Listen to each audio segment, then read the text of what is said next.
paz do Senhor Jesus, meus irmãos, é motivo de muita alegria estar aqui essa noite, trazendo uma porção da palavra do Senhor para vocês. Palavra essa que já adentrou em mim como uma espada que entra cortante, e eu creio que você, tomando posse, será tremendamente abençoado essa noite, tá certo? A palavra que nós vamos trazer, irmãos, eu intitulei ela como A Minha Casa Cheia da Presença.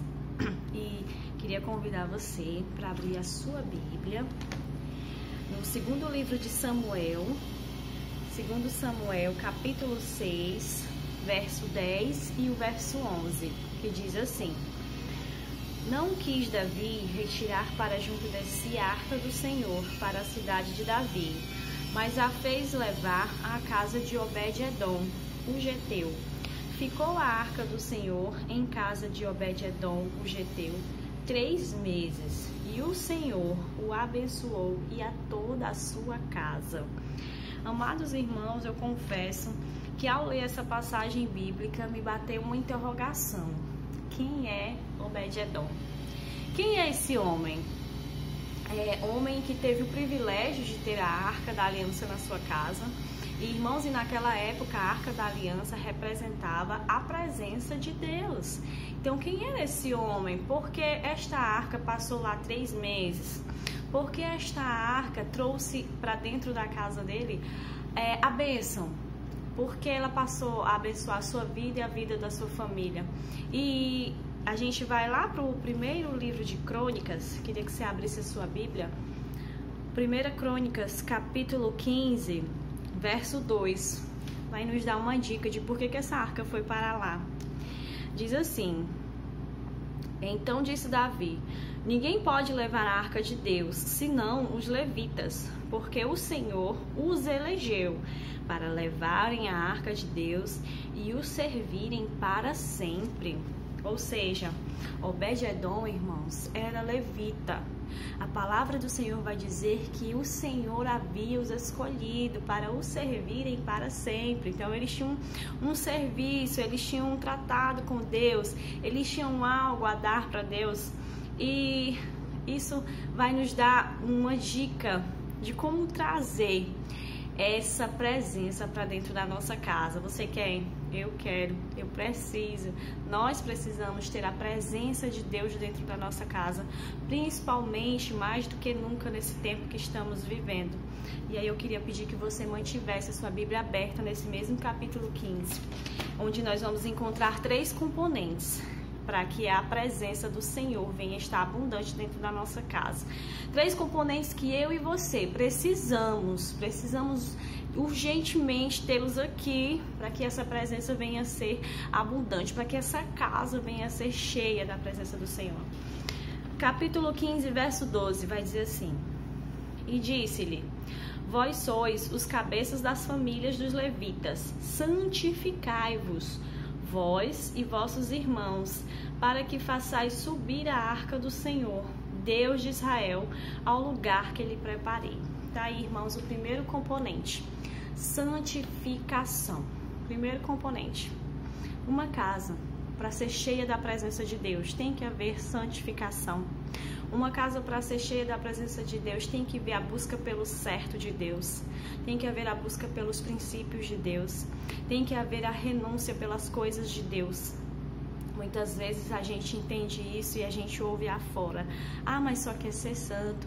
Você entende como algo errado, mas é algo que eu e você devemos buscar a santidade, buscar estar mais perto de Deus, buscar nos entregar para Deus da forma como Ele quer, porque aqui vai falar exatamente assim, da forma como o Senhor quer. E traz à minha memória a história da rainha Esther, não é? Uma menina que foi levada, ali foi tudo preparado pelo Senhor, foi levada àquele palácio, foi abençoada com a oportunidade de se tornar rainha, passou pela preparação, e já a rainha, ela descobre que existia um plano para acabar com o seu povo. Irmãos, e ali ela tinha tudo para não se meter.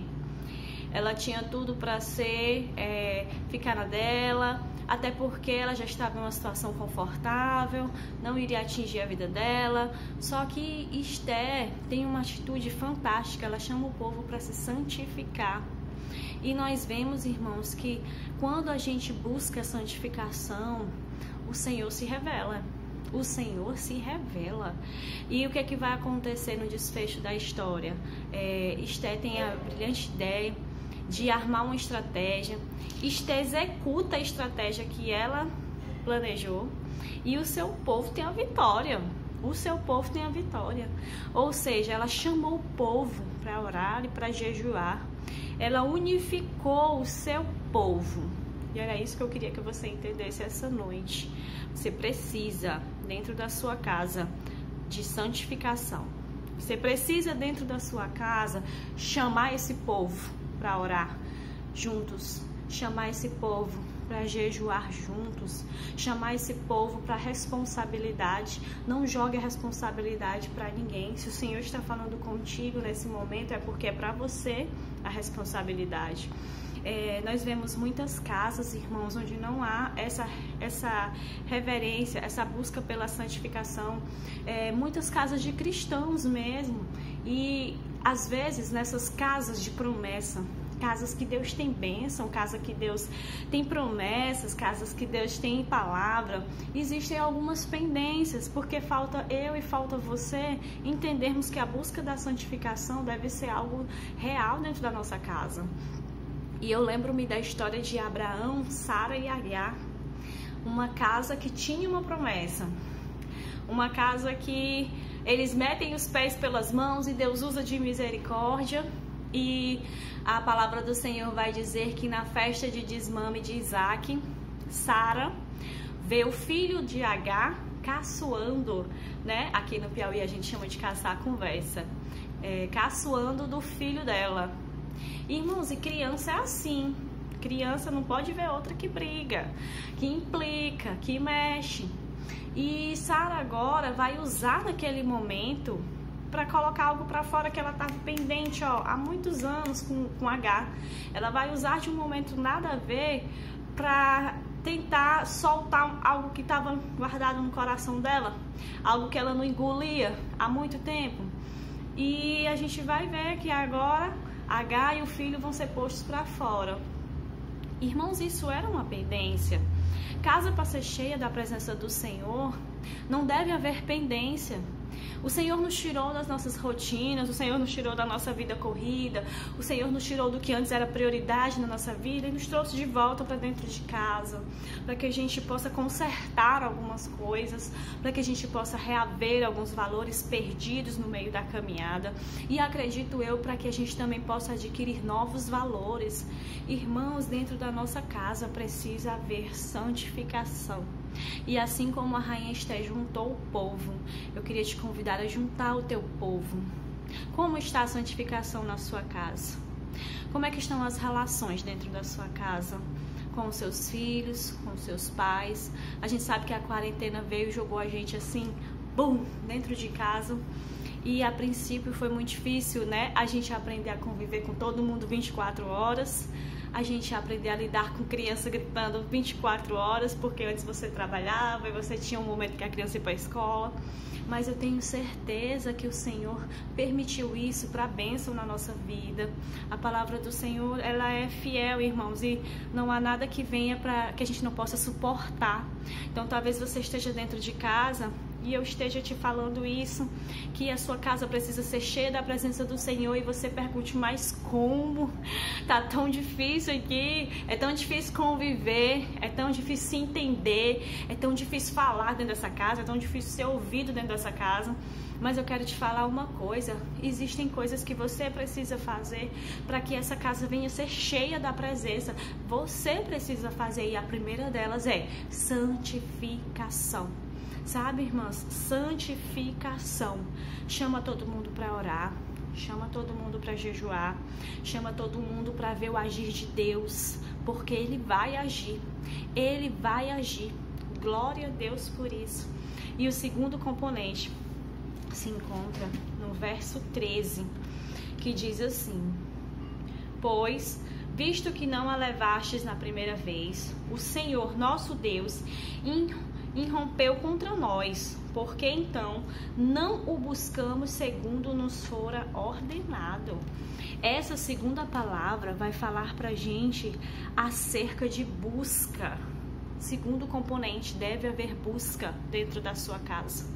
Deve haver uma busca. Irmãos, igual aquela mulher procurava aquela dracma, que ela não parou enquanto ela não achou, porque aquela dracma tinha um valor, tinha uma importância cultural para ela. Assim deve ser a presença de Deus na nossa vida. Mas muitas vezes nos acostumamos com tão pouco.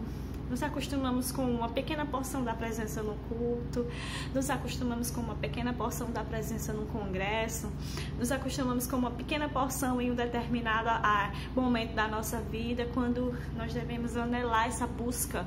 A presença deve ser algo que a gente procure todos os dias, sabe? Nós vamos encontrar na Bíblia a Daniel orava 3 vezes por dia, e eu entendo isso como alguém que precisava falar com Deus, alguém que buscava. Como está a sua busca dentro de casa? Eu sei que dentro de casa, irmãs, principalmente as irmãs, a gente não para, o serviço de casa não acaba, não é? Você limpa hoje e amanhã tá tudo lá te esperando, você acorda, tá tudo lá, oi, acordei junto. Mas nós precisamos ser pessoas inteligentes, pessoas de estratégia, pessoas criativas para aprender a separar o nosso tempo para o Senhor. Isso é uma questão de prioridade. E quando você dá prioridade na busca por Deus, você tem noção, irmã, como o céu se abre na tua vida. Você tem noção como Deus também te surpreende com prioridades, com sonhos, com realizações, com cuidado. Então não tenha medo de separar o teu tempo para Deus. Deve haver dentro da nossa casa, sim, um tempo para Deus. Sabe, irmãs, o Senhor ama isso. E eu falo isso de experiência própria. Assim que a gente comprou nossa casa, eu tinha o hábito de todos os dias deitar à noite numa rede ali fora. E sempre eu deitava lá e ficava agradecendo a Deus, né? Ô Senhor, obrigado por essa casa. E era algo maravilhoso, porque eu sentia muito a presença de Deus ali.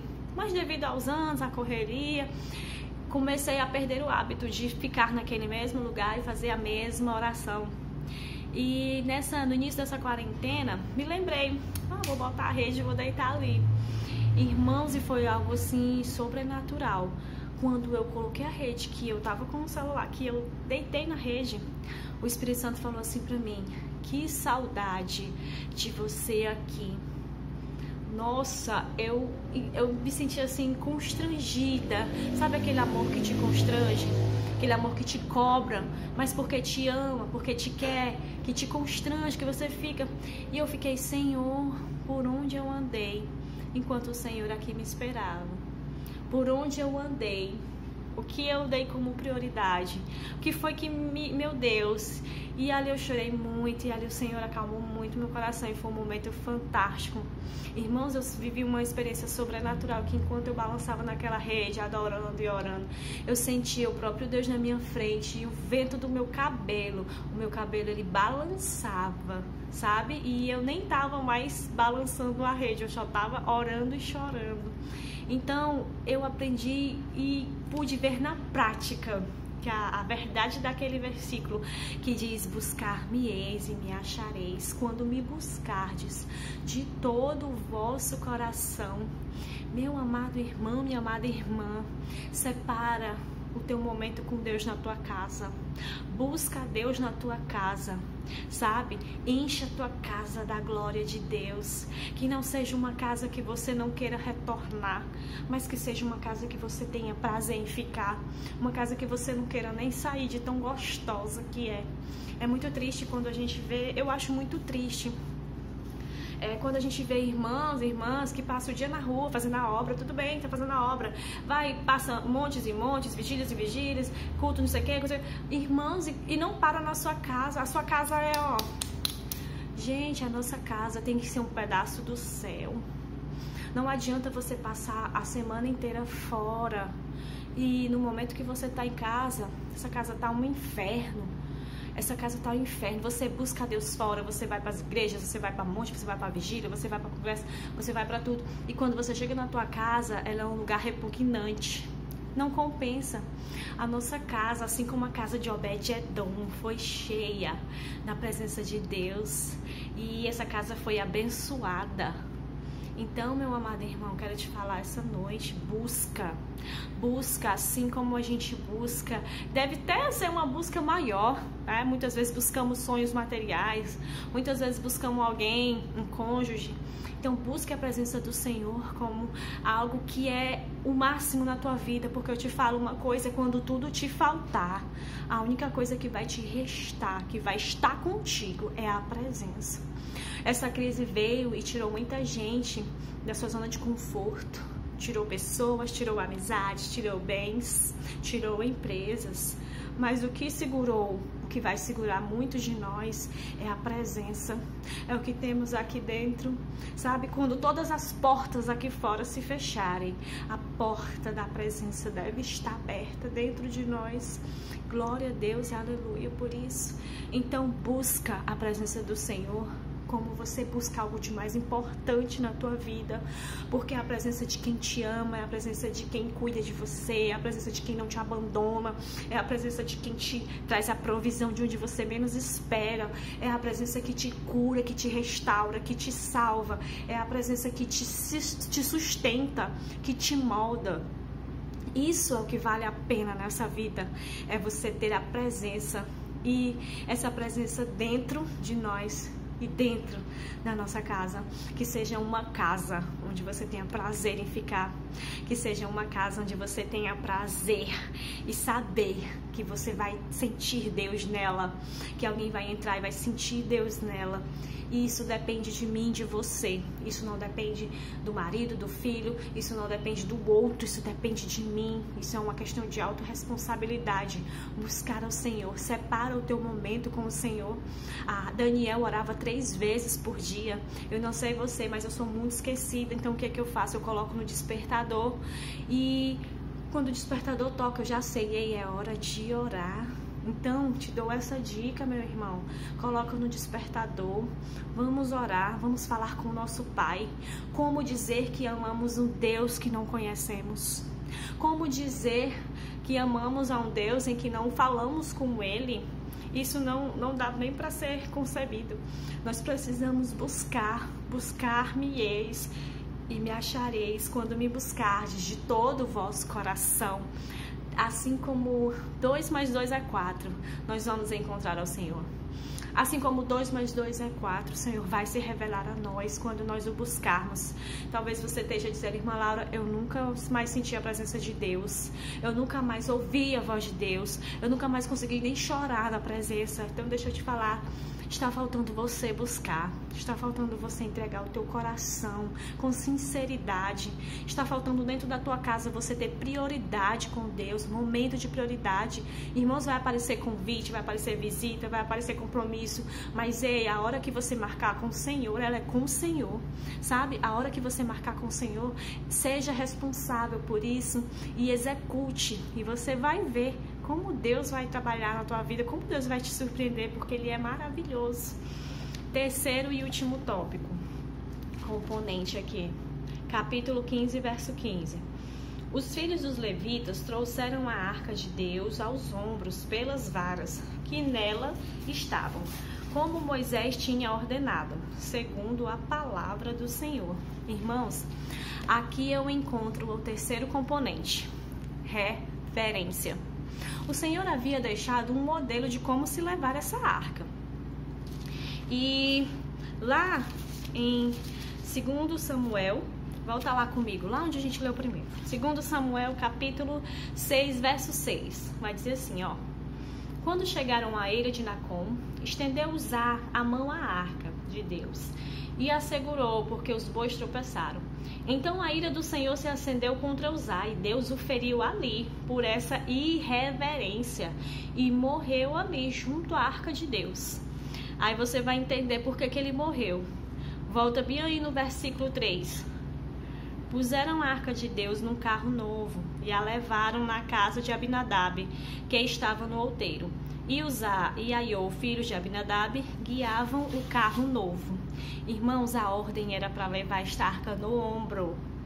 Agora Uzá vai e bota a arca no carro novo, sendo que quem fazia esse tipo de prática, quem levava dessa forma eram os inimigos. E Deus não quer que a gente se iguale aos inimigos. Deus não quer que você imite os inimigos. Deus não quer que você faça a mesma coisa que os inimigos. Ele tem o modelo das coisas que ele quer. Ele deixa do jeito que ele quer. Cabe a mim e a você executar com alegria e obediência.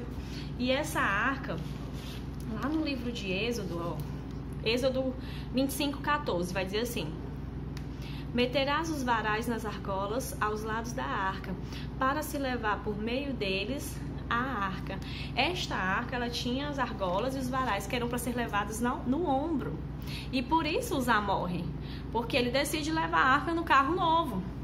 E aí a gente volta lá para 1 Crônicas, a gente vai ver que o Senhor se agradou, porque levaram a arca no ombro. Irmãos, reverência dentro de casa é tudo, ó. Reverência, respeito pelas coisas de Deus. Reverência vai falar sobre ordem, respeito e dedicação. Sabe? Deus, ele é um Deus de princípios, mas muitas vezes nós queremos levar as coisas como dá. Muitas vezes nós queremos fazer as coisas como vem na nossa cabeça. Muitas vezes nós queremos fazer as coisas do nosso jeito, e não é assim. Nosso Deus tem princípio, nosso Deus é organizado, nosso Deus tem um modelo das coisas para serem feitas. Então, para você ter a bênção, você quer ter a bênção de Deus na tua casa? Assim como Obed-Edom teve. Você quer ter a bênção de Deus na tua família? Tenha reverência pelas coisas de Deus. Tenha ordem. A gente gosta muito de botar ordem na casa de todo mundo. Já prestaram atenção? Quando a gente ouve alguém falar assim: ah, na casa de fulano aconteceu isso. Ah, mas se fosse na minha casa, eu fazia assim. Se fosse na minha casa, eu fazia assado. Irmãos, e não é assim, né? A gente sabe que quando é na casa da gente, é até diferente. Então, a gente tenta pôr ordem em tudo, na casa dos outros, na igreja dos outros, na igreja da gente. Mas e dentro da casa da gente, será que tá havendo ordem? Será que tá havendo decência? Será que tá havendo reverência? Será que tem havendo respeito pelas coisas de Deus? Ou é tratado de qualquer forma? Ou é tratado quando dá? Ou é tratado de qualquer jeito? Ou a gente é super crente fora e dentro de casa a gente não sabe nem quem é Deus? Em nome de Jesus, que a presença do Senhor venha ser abundante na nossa casa, através desses 3 princípios, essas 3 componentes que eu trouxe para vocês aqui: a santificação, a busca e a reverência. Sabe, irmãos, para ter reverência nós precisamos de dedicação. Quem é reverente é dedicado na leitura, é dedicado no culto doméstico. Ei, quanto tempo tem um culto doméstico aí na sua casa? Quanto tempo tem um louvor tocando aí na TV, no rádio? Há quanto tempo? Sabe, se dedica na oração, se dedica na busca, se dedica na palavra, se dedica no respeito ao tempo que você separa com Deus. Seja compromissado com Deus dentro da sua casa. Tenha ordem, respeite os princípios de Deus, e você vai ver como essa presença que invadiu a casa de Obed-Edom também vai ser abundante na nossa casa. E essa palavra cortou muito meu coração, foi uma bênção, porque nesse tempo de quarentena o Senhor me trouxe de volta para casa e eu sou muito grata a Ele. Foi um tempo que o Senhor fechou portas e o Senhor cuidou, o Senhor proveu. Então eu te falo, não tenha medo de buscar a presença de Deus dentro da tua casa, porque é tudo que Deus quer. Deus, Ele vai cuidar de você, Deus, Ele vai te surpreender, porque no fundo e no fim das coisas, irmãos, o que nós temos é o amor de Deus por nós. Talvez você esteja aí nessa quarentena preocupado: como é que eu vou buscar Deus? Como é que eu vou fazer tudo isso que a irmã Laura trouxe aqui? A minha casa tá virada, a minha cabeça tá complicada. Confia no Senhor, que tudo vai dar certo. Entrega as tuas angústias para o Senhor. Confia naquele que tanto nos amou, a ponto de dar o que ele tinha de mais precioso no céu por nós. Quem somos nós? E nós somos amados, nós somos filhos, eleitos. Eu tenho certeza, irmãos, que quando nós começarmos a buscar de uma forma gloriosa e grandiosa, nós não vamos ter tempo de contar tantos testemunhos que Deus vai fazer de bênção na nossa vida. Mas eu quero te abrir um parênteses, não busque pelas bênçãos, mas busque pelo que Ele é, por quem Ele é, o Deus de amor, sabe? O Deus que preenche o vazio do nosso coração, o Deus que tira toda a ansiedade, que tira todo o medo, que tira toda a dúvida. Que a tua casa seja uma casa de refúgio e não uma casa onde você só vai para dormir, tá bom? Eu desejo imensamente que você seja abençoado essa noite, assim como tenho sido nessa quarentena, e que o Senhor Jesus te abençoe. Amém? Um beijo para todos e obrigada pela oportunidade.